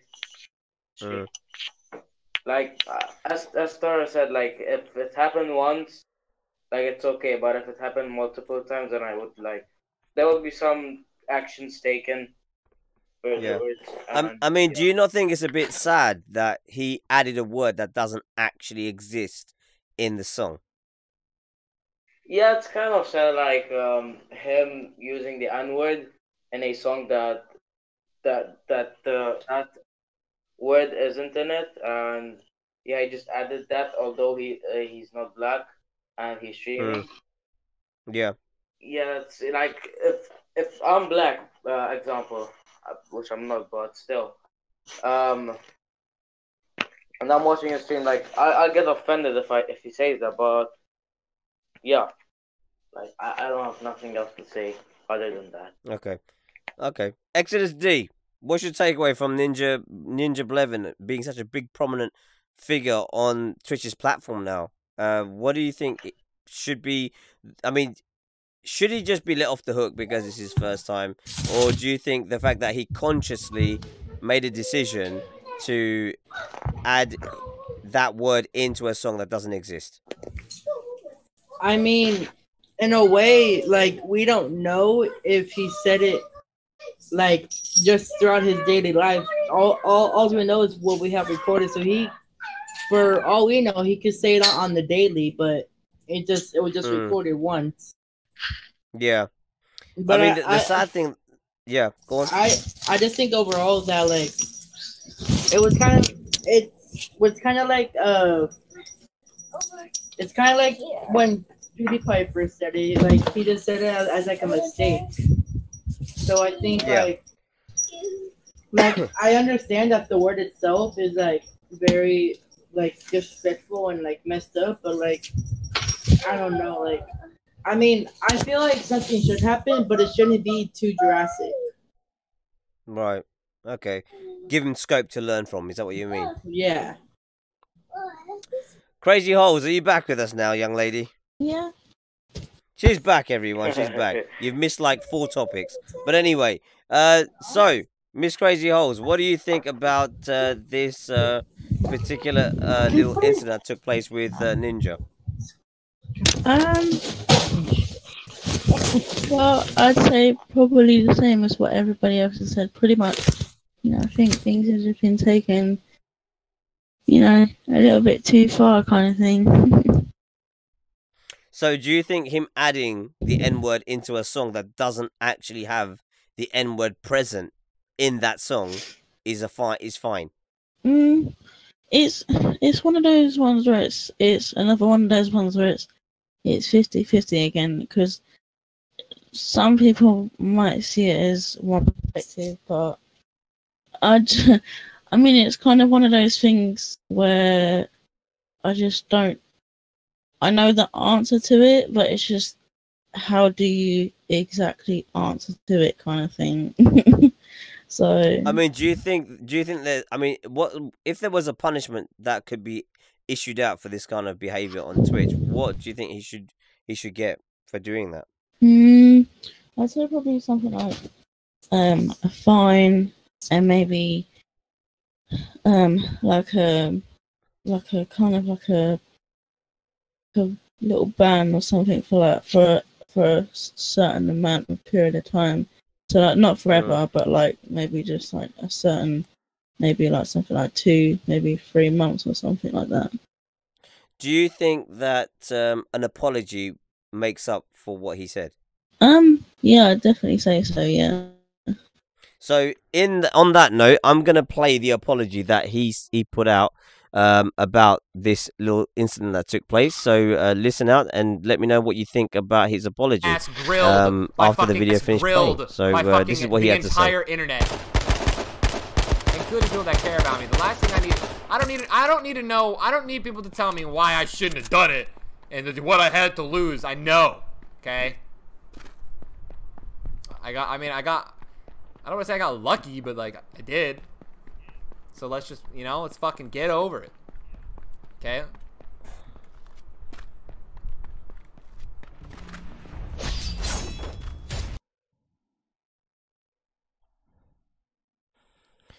So, after hearing that little apology, where do you stand with what you think his apology is about? Do you accept that apology? I'm asking all of you. Just let me know. No. Yeah, Tara? Oh, Exodus accepts it. Okay, Exodus accepts that apology. And what about you, Tara? He sounds like an angry little boy. Does it sound a bit like it's not his fault?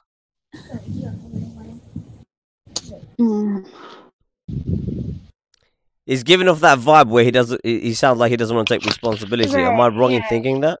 No, you're not wrong at all. He seems like, to me, it seems like he's like, it's not my problem. Yeah, you're the like one with the problem. It's like everybody else has the issue with it. Like he doesn't see a problem with it, type of thing. So when we were talking about a little minute ago, when I said with an apology be sufficient, do you think that like apology to me at all? No. What about you, Crazy? To be honest, the way he just was making it sound like he was forcing out his apology. He's not actually saying his apology isn't meant, basically. Denise, last but not least. I didn't accept that because he in the apology that he said, it looks like he didn't give a fuck about it. He just like to not be like yeah. And I think that is the general consensus. Is, I mean, let us know in the comments down below if you're watching the video, if you're watching us live, if you're watching the video after the podcast is finished. Let us know live down below what you think, whether that apology is sufficient. Would that apology wipe the slate clean? That shows somebody who's taken responsibility for his mistake, who is willing to move forward, and who is genuinely sort of resenting having used that word? Or is it somebody who doesn't really give a shit? Maybe a bit big for his boots. Looks and behaves very similar to a prominent YouTuber who had the same kind of mindset. And I hate to shout the word Logan Paul, but it sounds very similar to what Logan Paul sounds like. But You let us know in the comments down below what you guys think anyway, and we'll be more than happy to read those comments out as they come our way. But we have crossed the 2-hour mark, and we can't go any further than this because I promised everybody we would not do more than 2 hours on the podcast because it gets too much for the brain. So I'd like to say thank you very much for everybody for joining us. We did miss out on 4 additional news, but we'll talk about that at next week's podcast, so be sure to join us for that on next week's stream. But I just want to say a massive shout out to everybody for joining us today. As always, we had a big roll in today. We had the infamous DMK back in the live stream. Haven't seen him for a very, very long time. Obviously, Denny Jasizi was here with us. And obviously, we had Elijah James. We had Jack Ping. We also had Lazy Z, who got upset and left. We also had Gucci Pump. We had who else did we have? Who did we have? We had Vert YT, Sal's Cakes and Bakes, 21 Kelzo was here as well. Thank you for joining us today. And I think that was it. Oh no, there was Ugandan Melly. That's Mealy as well. That's who? That's Vert as well. Bloody hell, Vert's got a lot of account. What about King Trip Taction? Yeah, that's him as well. He Bloody hell. What about Mike Carry Move? No, that wasn't him.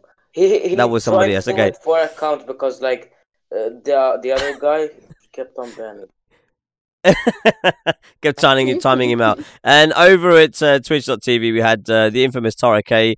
DMK was over there as well. Crazy Gamer Girl was over there as well. Sean Mike 2, Electric Skateboard, and Marlene Wheeler. There was a few other people as well, but I can't be asked to shout everybody out. It just gets too much sometimes. And there would be a point where I won't be able to shout anybody out because there'd be too many people to shout out. I want to say a massive thank you to my guests for joining me today. Obviously, we had Crazy Holes 95, the infamous Exodus D, and not forgetting Tara K and Denny's Jasizi. Thank you very much, guys. A round of applause to you guys for joining me once again. And hopefully, if you guys want to join us for next week's podcast and you want to be part of the guest lineup, all you need to do is obviously let me know in the Discord chat. If you haven't checked out the Discord chat, links in the description as always down below. Be sure to come and join us over at discord.com. The Discord chat is hashtag T4Army : chat, and you can find us quite easily on Discord. It's simple. Be sure to come and check us out over at Discord if you want to chat with us while we play different games, or if you want to be a guest on the show. You must be using the Discord chat to be invited. Also, I just want to say a massive shout out to obviously the sponsors. Without them, this wouldn't be possible. We got the infamous Cinch Gaming, we got CD Keys, and not forgetting those infamous people over at Razor.com, and also the merchandise. If you guys haven't checked out any merch, be sure to go check it out. I promise you will not regret going to the store. You'll just be salivating over things that you wish you could buy, but you just can't afford to buy it. So be sure to head over there right now and look out for those discount codes because they roll through as quick as they roll out. They normally last for about 5 days, and that's all it takes, and then it's gone because we only have massive stock influx for a certain set of time. If you don't order in, you will not get the stock. So please, when you see the discounts, apply them and use them. Don't let them just sit there. And also over at twitch.tv we've got the infamous G2A.com. They never let us down with our AAA titles, and not forgetting G4G and Streamlabs taking care of all those donations that roll in on the live stream. I just want to say a massive thank you for everyone for watching and joining us. For those of you who watched live, for those of you who watched afterwards, thank you for dropping that like. Thank you for subscribing and following us over at twitch.tv as well. And from me and the boys here and the girls, I'd just like to say, as always, stay safe, stay awesome, and peace. And peace. And peace.